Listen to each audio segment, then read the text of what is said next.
On most maps of Europe, there is a gap.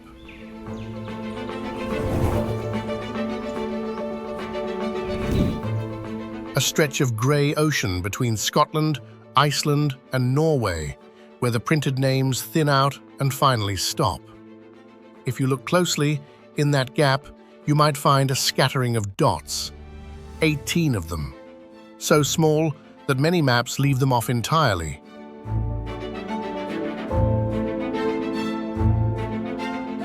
Most people have never heard their name. Of those who have, most could not place them, and of those who could, most imagine the same thing. A few wet rocks at the end of the map. A weather station, a place the planes fly over on the way to somewhere that matters. They are not wrong about the rocks.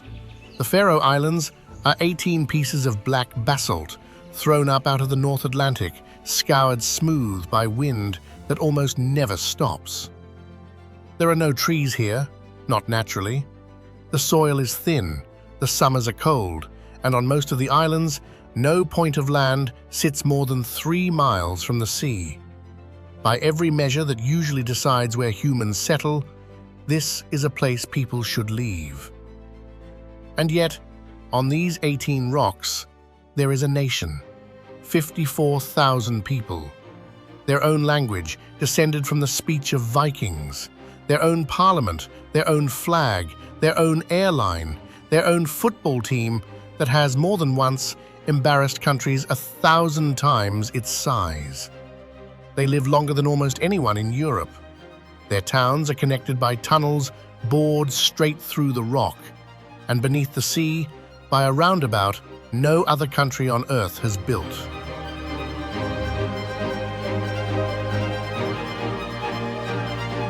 So the question is not whether people could survive out here at the edge of everything. The question is why they came, why they stayed, and how, on a treeless rock in the middle of the open ocean, they built a world so complete that the people who live there cannot imagine living anywhere else.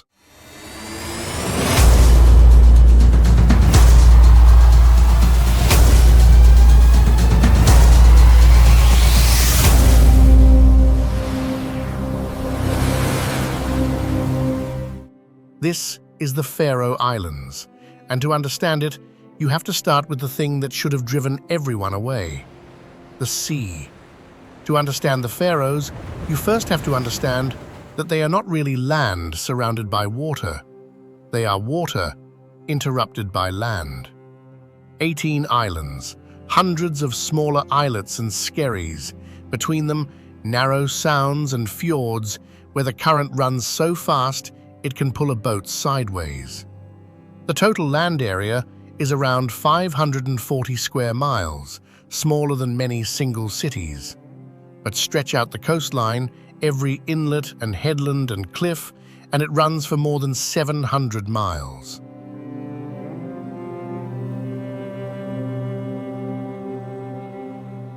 The islands are the bones of old volcanoes. Around 60 million years ago, as the North Atlantic was tearing itself open, lava poured out across this part of the seafloor in vast sheets, one on top of another. Each eruption laid down a new layer of basalt. Then the eruption stopped, the ocean rose, and the wind and the ice went to work. What's left is a landscape carved into steps. From the air, the mountains look like stacks of dark plates, each layer of ancient lava worn back at a different rate. Waterfalls spill off the edges. Clouds catch on the summits and sit there for days.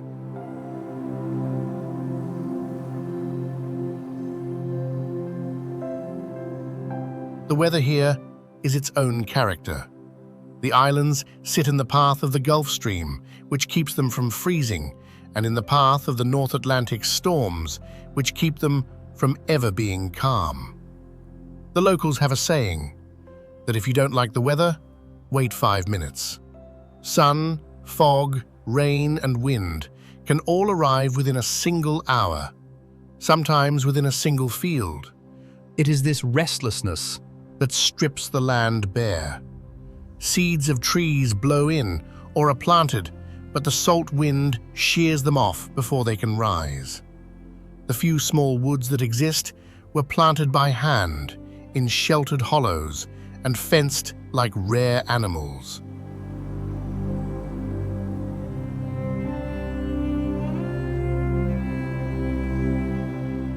Into this, the bare rock, the racing water, the sky that never settles, came the first people. No one knows their names, but around the 6th century, long before the Vikings, it appears that Irish monks reached these islands. Men who set out from the monasteries of Ireland and Scotland in small boats made of hide, looking for solitude at the edge of the known world. They found it here. There are old accounts of islands in the north, full of sheep and seabirds, where holy men lived in isolation. Pollen trapped in the soil and traces of barley suggest someone was farming these islands centuries before the Norse arrived. The monks left little behind but a few place names and a question that has never been fully answered: who exactly came first? What we do know is who came next. In the late 8th and early 9th centuries, the Vikings arrived. Norse settlers, mostly from western Norway, sailing the same grey routes that would take them on to Iceland and Greenland, and eventually to North America.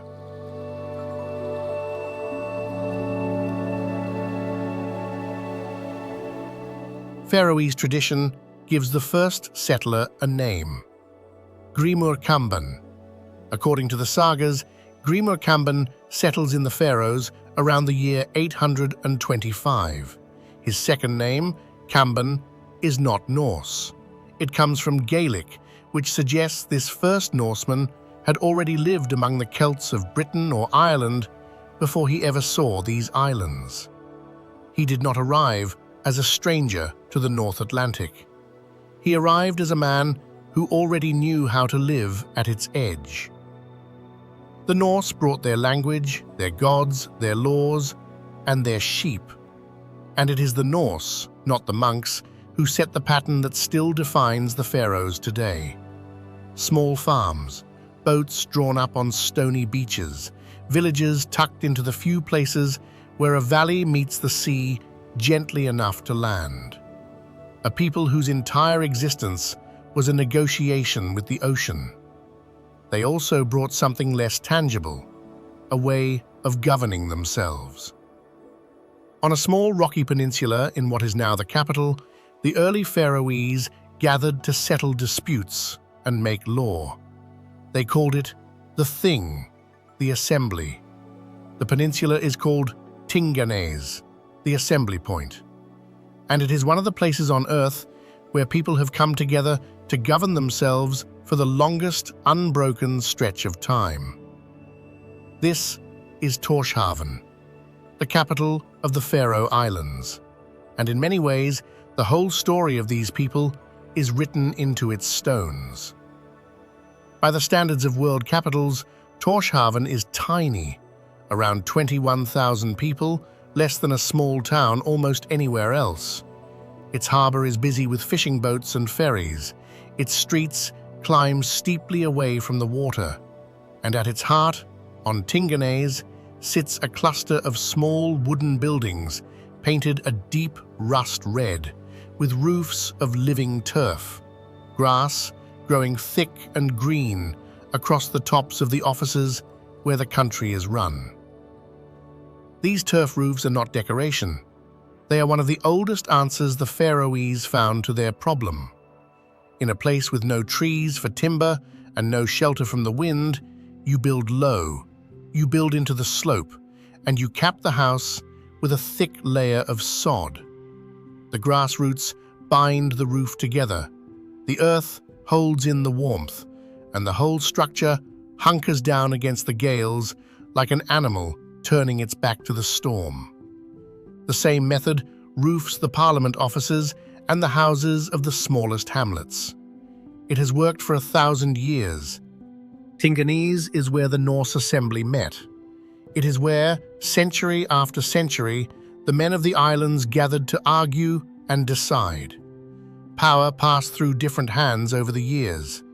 The Norwegian crown, then the Danish, but the assembly never fully disappeared. Today, the Faroese parliament, the Lagting, traces its line directly back to those gatherings on the rocks. It is among the longest-running parliaments anywhere in the world.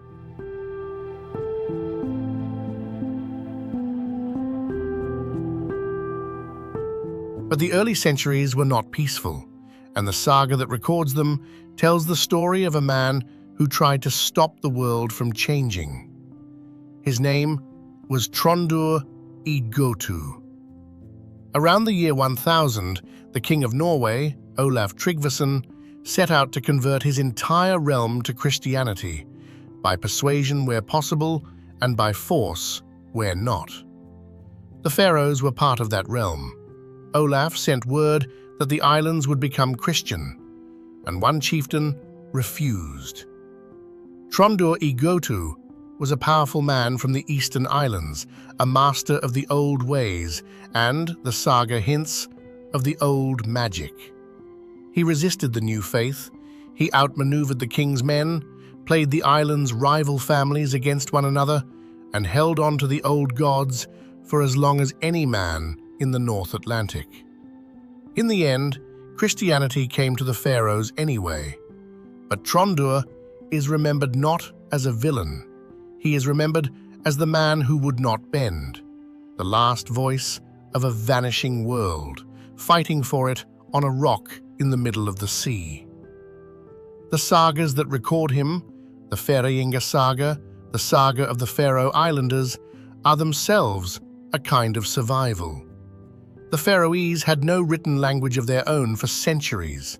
Their stories lived in memory, in song, and in the long chain dances they still perform. Hundreds of people linked arm in arm, stepping in a slow circle, singing ballads that can run for hours and carry the old tales from one generation to the next. While the people held on to their stories, the islands held on to their life, and almost all of that life arrived on wings. The Faroes have almost no native land animals. No wild mammals walked here on their own. Every one, from the mountain hare to the field mouse, was carried in by people or by accident. There are very few insects because there are no forests for them to live in. On a wind-swept rock with no trees, the land itself is nearly silent.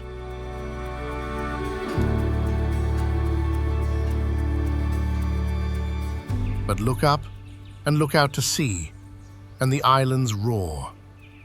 Every summer, millions of seabirds return to these cliffs. They come from across the North Atlantic to breed on the ledges and burrows of the Faroes, drawn by the same thing that drew the people, the sea and the fish it holds. And of all of them, one bird has become the face of the islands. The Atlantic puffin, a small, round seabird, no taller than a person's hand, with a beak that turns bright orange and blue in the breeding season. The Faroese call it by its own name. To the rest of the world, it is the clown of the sea. Clumsy on land, comic in flight, beating its short wings hundreds of times a minute just to stay in the air. But the puffin is built for a harder life than it looks. Those short wings make it a poor flyer and a fine swimmer. It can dive 60 meters below the surface, using its wings like flippers, chasing small fish through the cold, dark water. It nests not on open ledges, but in burrows it digs into the grassy tops of the cliffs, where a single pair returns to the same hole year after year. They lay one egg. The parents take turns, one guarding the chick, the other out at sea, returning with a beak full of small, silver fish. For the people of these islands, the puffin was never only a symbol. For centuries, it was food. Faroese fowlers would lower themselves down the cliffs on ropes or sweep long-handled nets through the air to catch the birds in flight, harvesting them carefully so the colonies would return the next year. It was dangerous, skilled, ancient work. One more way of taking a living from a place that offered almost nothing on the land itself.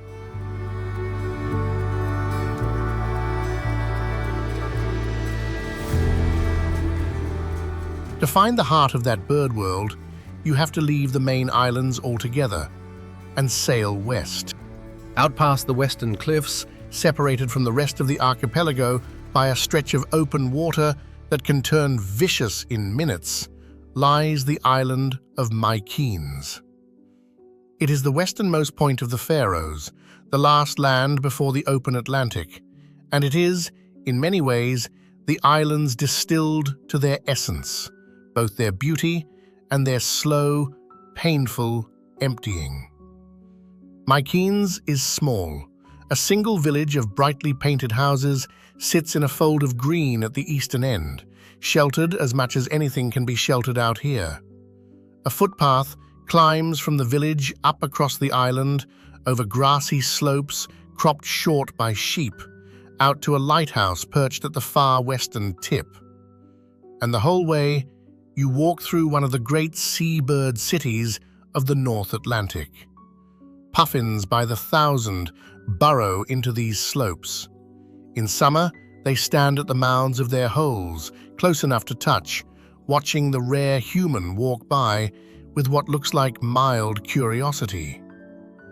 The Faroes hold a huge share of the world's puffins, hundreds of thousands of breeding pairs, and Mykenes is their capital.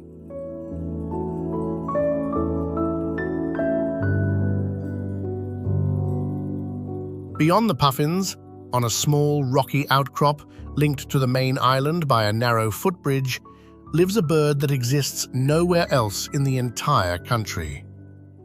The northern gannet, the largest seabird in the North Atlantic with a wingspan close to 2 meters, white-bodied and golden-headed with eyes ringed in pale blue. Gannets are hunters. They fly high above the water, spot a shoal of fish, then fold their wings and dive, hitting the surface at up to 60 miles an hour, plunging deep, air sacs in their skulls, cushioning the blow. There is only one gannet colony in all of the Faroe Islands. It is here, on this single, wind-swept rock off the end of Mykenes. The whole national population of one of the ocean's most spectacular birds clings to one outcrop at the far western edge of the country.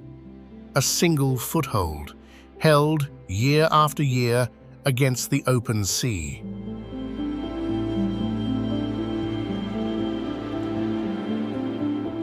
The people of Mykenes have not held on so easily. A century ago, this island was home to several hundred people. Today, the permanent population is around a dozen. Of the village's 40 houses, only a handful are lived in all year round. The rest stand empty for most of the year, opened in summer when families return, closed again when the autumn storms come. The story of Mykenes is the story of the Outer Faroes. The young left for the bigger islands, for Torshavn, for work, for schools, for the wider world. The boats grew larger and stopped needing every harbor, and the smallest, hardest places slowly emptied. On Mykenes today, the sheep outnumber the people more than 100 to 1. The seabirds outnumber them by a factor no one can count. And yet, the houses are not abandoned. They are kept, repainted, returned to. The people of Mykenes did not give up their island. They simply learned to hold it more loosely, coming and going with the seasons, the way the puffins do. To leave a place is not always the same as to lose it. That tension between leaving and staying, between the wider world and the rock you came from, runs through the whole history of these islands, and once it produced a hero.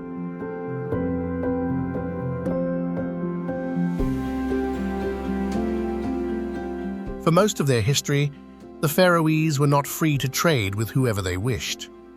For centuries, Denmark held a royal monopoly on all trade with the islands. Every barrel of goods that came in, every fish and bolt of wool that went out, had to pass through the official trading company at prices the company set. The islanders had no choice. It was, in effect, a closed shop run from 1,000 miles away, and it kept the Faroes poor. Then, at the turn of the 19th century, one man decided to break it. His name was Pól Poulsen Nólsoy. The Faroese remember him as Nólsoyar Pál, Pál of the island of Nólsoy. He was a sailor, a farmer, a poet, and a stubborn idealist. He had sailed the wider world, served on ships far from home, and he came back convinced that his people did not have to live at the mercy of a distant monopoly. So he did something no Faroese man was supposed to do. He built his own ocean-going ship. He took the wreck of an old vessel, rebuilt it with his own hands and his own crew, and named her the Roindin Fríða, roughly the fair trial. With her, he intended to carry Faroese goods directly to market, breaking the monopoly's grip and proving the islanders could trade on their own terms. The authorities despised him for it. He was harassed, obstructed, accused. And in the winter of 1808, Nólsoyar Pál set sail from Britain, bound for home with a cargo of grain for his people. He never arrives. The ship is lost somewhere in the North Atlantic that winter. No wreckage, no certain account, no grave. Only silence and a cargo of grain that never reached the islands that needed it. The Faroese never forgot him. Nólsoyar Pál became the island's first true national hero, the man who tried to set his people free to trade and paid for it with his life at sea. His songs are still sung, his name is still spoken, and the cause he died for, the right of the Faroese to run their own affairs, would in time be won.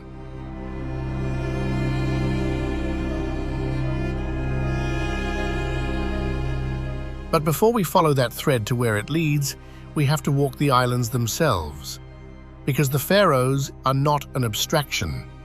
They are a collection of specific places, each with its own stubborn way of holding on.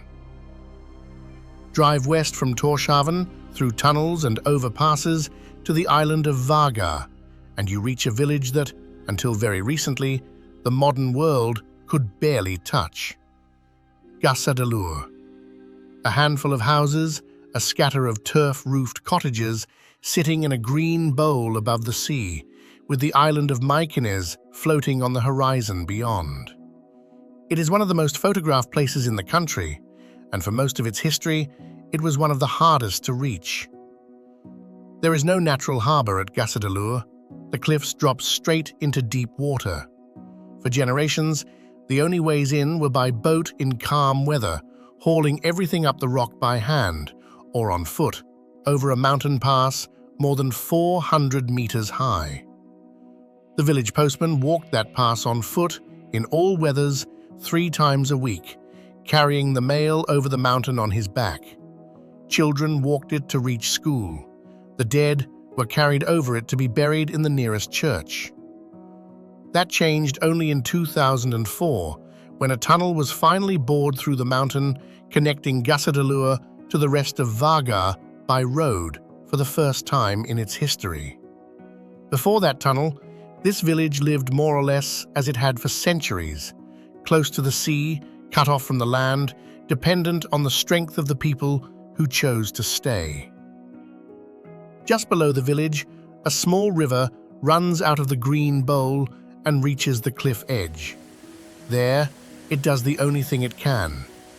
It falls, straight off the rock, down a clean white drop into the open Atlantic. The waterfall is called Mulafossa, a river meeting the sea by falling into it.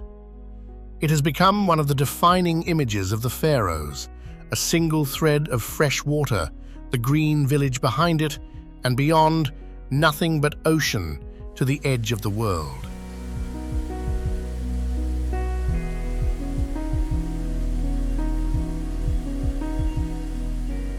Elsewhere, on the island of Streymoy, sits a village that feels less like a place than a held breath. Saxon. A few farmsteads at the head of a valley gathered around a small turf-roofed church. Below them, a tidal lagoon, once a harbour, until a storm centuries ago choked its mouth with sand. Now, at high tide, the lagoon fills with seawater.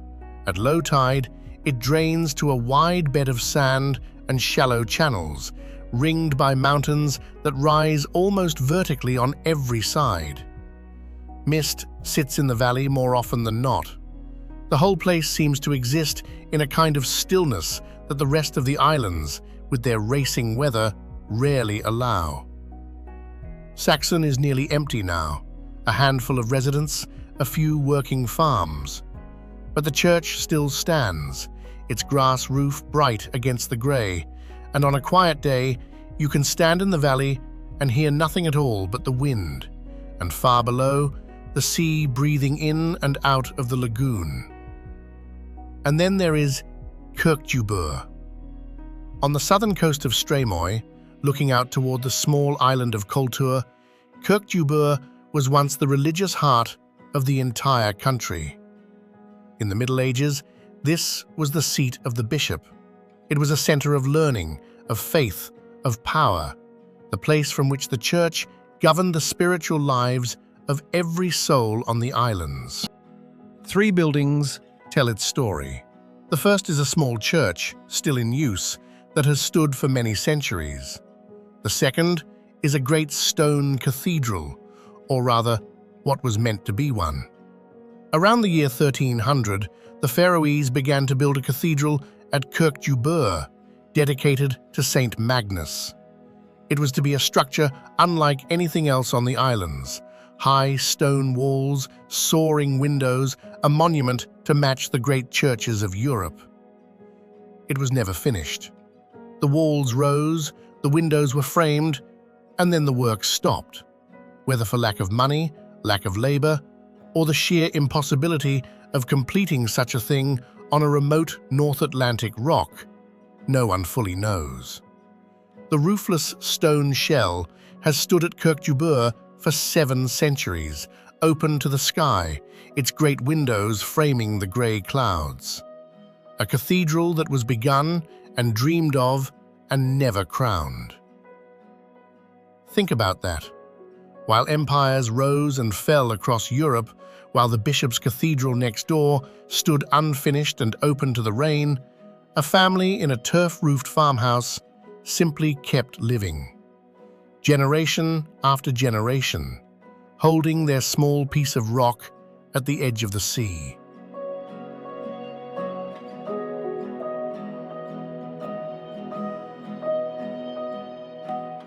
Not far from Kirkjubur, on the island of Vegar, the Faroes play their finest trick on the human eye. There is a lake here, the largest in the country, called Survagsvatn, or Leitisvatn. It sits in a long basin near the western cliffs. At one end, its water spills over the edge in a waterfall and drops into the sea. From most angles, it is simply a large, calm lake. But climb the cliff called Tralanipa at the lake's seaward end and look back, and something extraordinary happens. From up there, the lake appears to hang in the air, hundreds of meters above the ocean, as if a great sheet of water were floating impossibly above the waves. It is an illusion. The lake sits only about 30 meters above the sea, but the angle of the cliff, the curve of the land, and the vast blank ocean behind it trick the eye completely. The water looks like it is about to pour off the edge of the world. There is something fitting in that, because the whole story of the Faroes is, in a way, a lesson about how things look from a distance and how different they are up close. From far away, these islands look like nothing, a floating lake, a few bare rocks. From up close, they are solid, rooted, full of life. The trick is in the distance.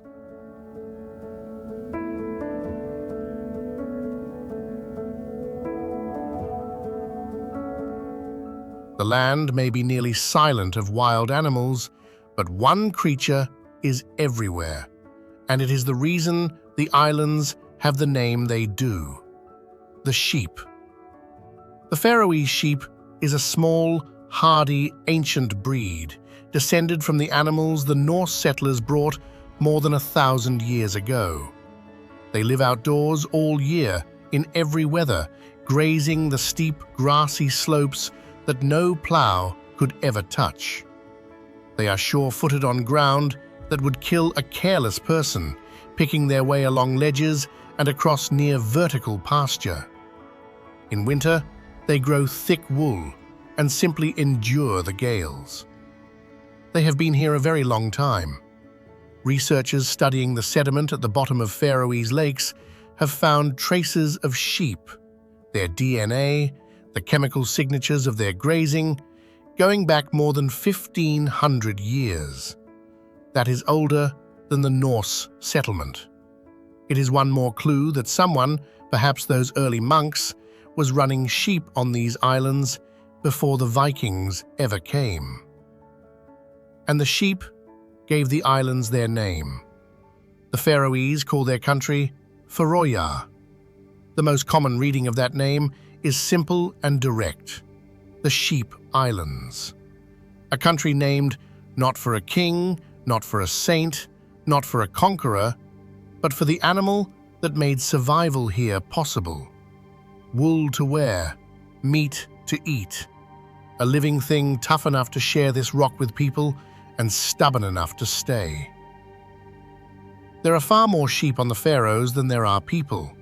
They are on the mountains, on the roadsides, on tiny islands no human lives on anymore.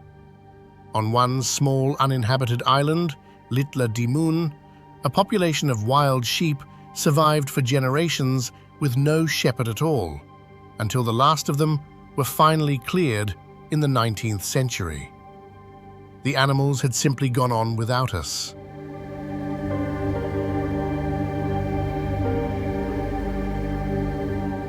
The sheep are not the only creatures woven into how the Faroese see their world. There is one bird the islanders chose above all others to stand for themselves: the Eurasian oystercatcher, a striking black and white wading bird with a long, bright, orange-red bill and a sharp, piping call. The Faroese call it the tjaldur, and they made it the national bird. They chose it for a reason. The oystercatcher is a migrant. It leaves the islands for the winter and returns each spring. And its return is so reliable, so tied to the turning of the year, that the Faroese built a holiday around it. Every year on the 12th of March, they celebrate Grækaris Messe, the day the oystercatchers come back, and with them, the promise that the long, dark winter is ending and summer is on its way. Picture it: a people on a storm-battered rock through the black months of an Atlantic winter, watching the horizon. And then one day, the first black and white birds drop out of the sky onto the wet fields, piping their sharp call. And the whole country exhales. The light is coming back. The birds always come back. A nation that makes a holiday out of a bird returning is a nation that understands something about endurance, about waiting through the dark for the thing you love to come home. Modern life on the islands runs on something less poetic, but just as vital: fish. Sail north to the island of Bordeaux, and you reach the second town of the Faroes, Klaksvík. A working fishing town wrapped around a sheltered harbour with trawlers tied up along the quay and processing plants along the shore. If Tórshavn is the island's head, Klaksvík is one of its hardest working hands. Fish are the entire foundation of the modern Faroese economy. For most of their history, the islanders survived on what they could catch, raise, and gather.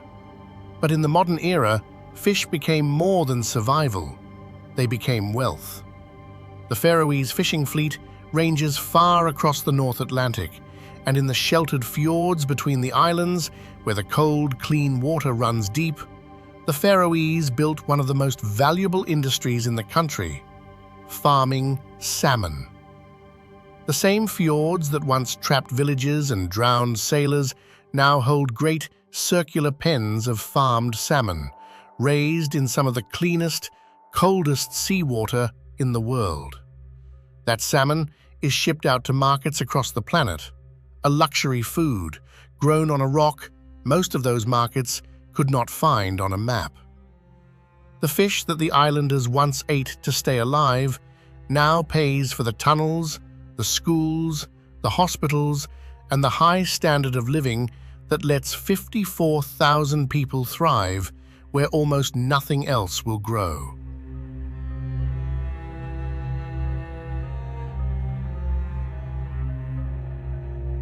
But the modern pharaohs did not arrive on their own. The door to the wider world was in part pushed open by war. For most of their history, the pharaohs were a quiet possession of the Danish crown, distant, self-governing in many practical matters, but formally a part of Denmark, far away across the sea. Then, in the spring of 1940, the war reached even here. On the 9th of April 1940, Nazi Germany invaded and occupied Denmark in a single day. Suddenly, the Faroe Islands, sitting in the middle of the North Atlantic between Britain, Iceland, and occupied Europe, were strategically priceless and dangerously exposed. Whoever held them could control the sea lanes. Britain could not afford to let Germany take them first. And so, on the 13th of April 1940, just days after Denmark fell, British forces arrive in Tórshavn harbour. A small party of Royal Marines comes ashore, fewer than 250 men from a single cruiser. They land without firing a shot. To show their peaceful intent, the first men ashore come without weapons in hand. The operation has a quiet code name: Valentine. The Danish official in charge of the islands was a man named Karl Åge Hilbert, the prefect, the senior representative of the Danish crown. With Denmark itself under German occupation, Hilbert was now cut off from his own government, governing a remote territory that a foreign army had just walked into. He made a careful, pragmatic choice. He would cooperate with the British to keep the islands out of German hands while protecting, as far as he could, Faroese and Danish interests. The occupation was, by the standards of the war, remarkably peaceful. Soldiers and islanders living side by side for 5 years. But the sea took its toll all the same. Throughout the war, the Faroese kept fishing, sailing their boats to Britain through waters thick with mines and prowling submarines, carrying fresh fish to a country that badly needed it. It was dangerous work, and they paid for it. More than 200 Faroese fishermen were lost at sea during the war years. On a population so small, almost every family knew someone who did not come home. The occupation changed the islands in lasting ways. British soldiers married Faroese women, leaving behind English surnames that still turn up in the phone book today. The British built the island's first airport on the island of Vaga to defend the North Atlantic skies, and when they left, they handed it over to the Faroese. To this day, that single airport on Vaga, born of a wartime need, remains the island's only link to the world by air.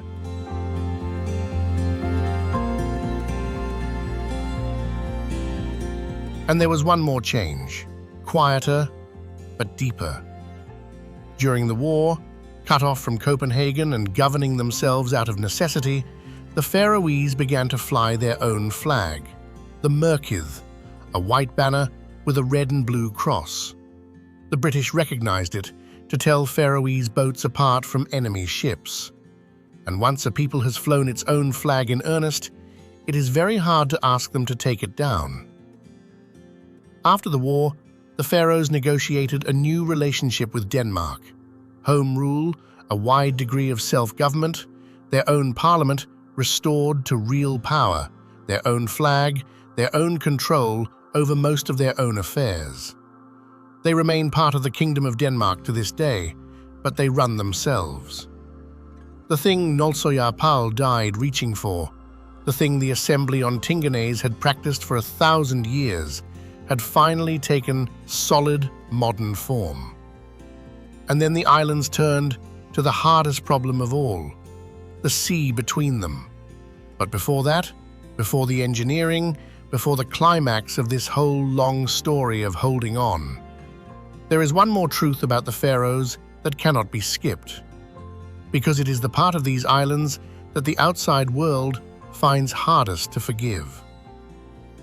To live at the edge of Europe, on bare rock, in cold seas, the Faroese have always taken their food from the ocean: fish, seabirds, sheep, and whales.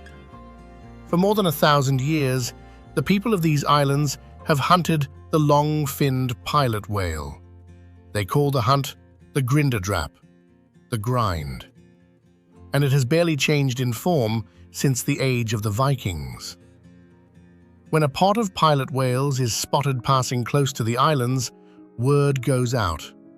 Boats put to sea and form a line behind the whales, driving them toward the shore, toward one of a number of designated bays with the right kind of beach. The whales are herded into the shallows, and there, on the sand and in the red surf, they are killed. Modern rules require a specific tool, a spinal lance, driven into the animal to sever the spinal cord and the major blood vessels, intended to kill it as quickly as the method allows. The water turns red. The whole community comes down to the shore. The numbers are not small. In a typical year, the Faroese kill somewhere around 800 to 1,000 pilot whales. The meat and blubber are then divided up among the community by an old system of shares and distributed for free. No one sells it, no one profits. It is not a commercial hunt and never has been. It happens when the whales appear and not on any schedule. To the Faroese, the grind is not cruelty. It is food, taken from the wild, shared by the whole community as their ancestors did for 1,000 years. And they ask why it should be judged more harshly than the hidden slaughter of farmed animals in the rest of the world, animals most people never see die. For centuries, whale meat was a vital part of the Faroese diet, a defense against starvation in a place where little else could be grown.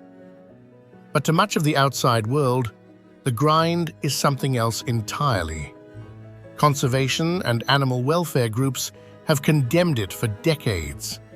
The campaign group Sea Shepherd has fought to stop it since the early 1980s, sending activists to document and disrupt the hunts, leading to confrontations and arrests.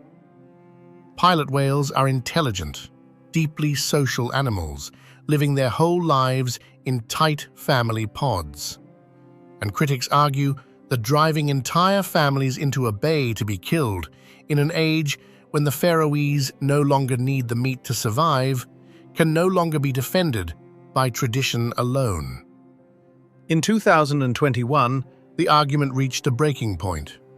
In a single hunt, more than 1,000 white-sided dolphins were driven ashore and killed in one bay in one day. The images traveled around the world, and this time the outrage was not only foreign. Many Faroese themselves were disturbed by the scale of it. A hunt meant to feed a community had killed far more than the community could ever use. There is a further, harder truth underneath all of it. The pilot whale meat that the Faroese have eaten for 1,000 years is now, by their own health authorities' measure, no longer safe to eat in any quantity. The whales sit high in the ocean food chain, and their bodies concentrate the mercury and industrial pollutants that humanity has poured into the sea. Faroese doctors have warned for years that the meat carries enough contamination to threaten the health of those who eat it often, especially children and pregnant women. The poison in the whales is not Faroese poison. It is the world's, carried north on the currents, ending up in the one traditional food the islands cannot fully let go of. And so, the grind sits unresolved between a people's right to feed themselves from their own waters as their ancestors did, and a world that no longer accepts the answer, between a tradition older than the nation itself and a sea so polluted that the tradition may be poisoning the very people it was meant to sustain. There is no clean ending to it. The whales still come, the boats still go out, and the argument has no shore to land on.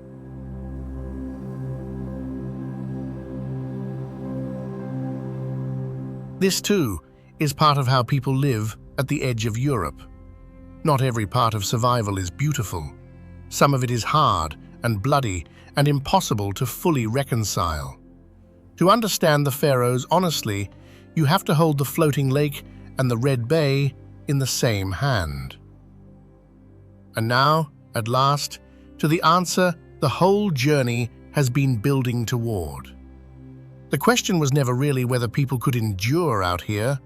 The question was how, in the modern age, they decided not just to endure these islands, but to conquer the one thing that had always divided them: the water between the rocks.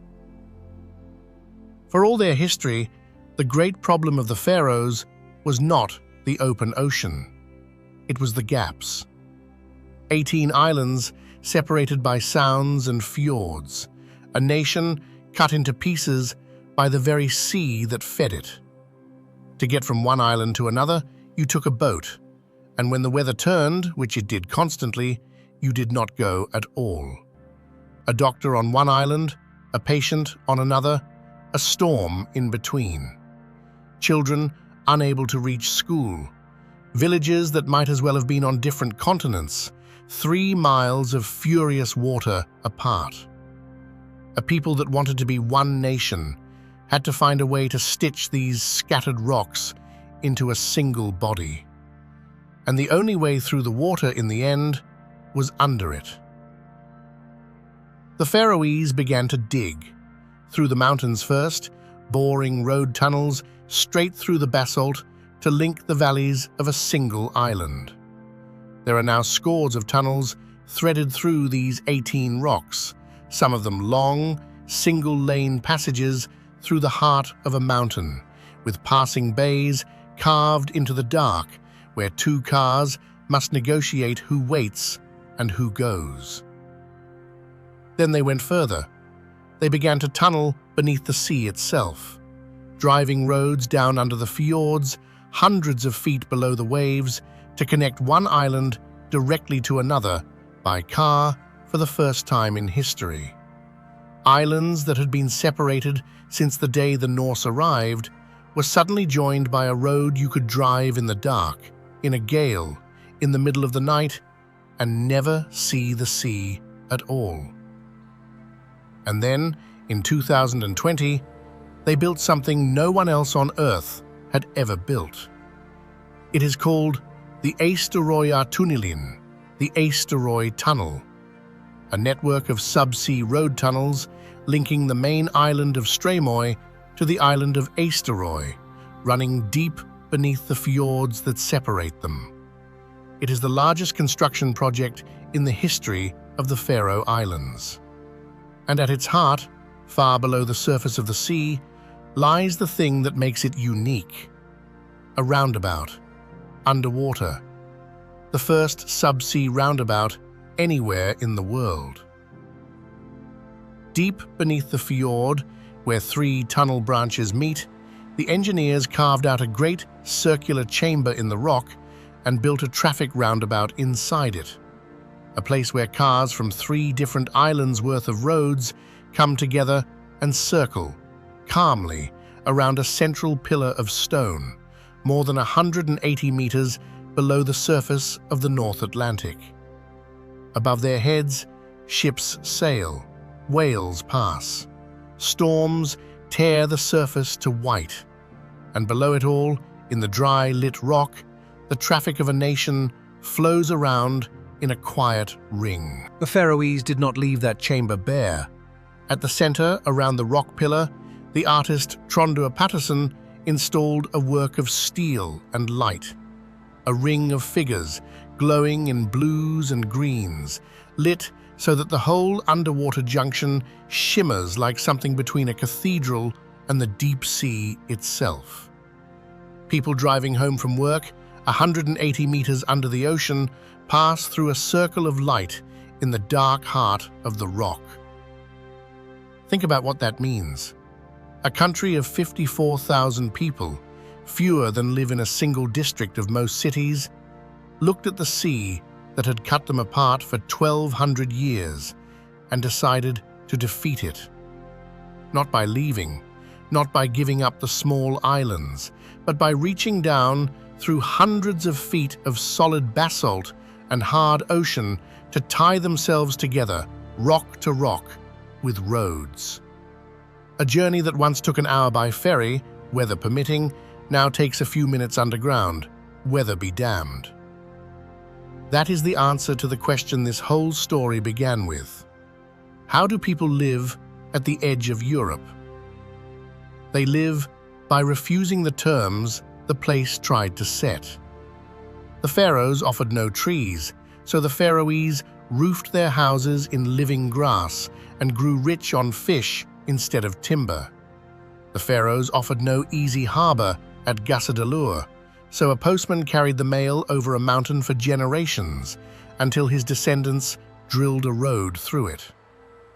The Faroes offered 18 islands divided by deadly water, so the people bored a roundabout into the seabed and drove around it in a ring of light. They did not endure the edge of Europe. They moved in, and they rebuilt it from the inside until the edge became a center, their center, the only one they have ever wanted. And still, every spring, the oyster catchers come back. They drop out of the grey sky onto the wet March fields, piping their sharp call, and the whole country knows the dark half of the year is ending. The same fields the Norse cleared, the same slopes the sheep have grazed for 1,500 years, the same sea that took Nolsoyar Pal and 200 wartime fishermen and feeds the islands still. The puffins return to their burrows on the cliffs of Mykines, to the same holes their parents used. The gannets return to their single rock at the western edge of the country, the whole national colony holding to one outcrop against the open Atlantic. The families return to the empty houses of the outer islands, opening the shutters, repainting the doors, refusing to let go. The Faroese have a deep, unsentimental understanding of what it means to belong to a place, not because it is easy, not because it is kind, but because it is theirs, chosen, held, and handed down, generation after generation, on 18 rocks in the middle of the sea where, by every reasonable measure, no nation should exist at all. On most maps of Europe, there is still a gap, a stretch of grey ocean where the names thin out and stop. And in that gap, 18 dots that most people will never visit, and many will never even notice. But they are not empty. They never were. Out there, at the edge of everything, a small and stubborn people are living a complete and rooted life. Speaking the language of Vikings, governing themselves from a turf-roofed rock, driving home each night through a ring of light beneath the sea. They found a way to live at the edge of the world, and then they decided it was not the edge at all. It was home. Thank you for traveling with us to the Faroe Islands. Until the next journey, take care and keep wondering what else is out there in the gaps on the map.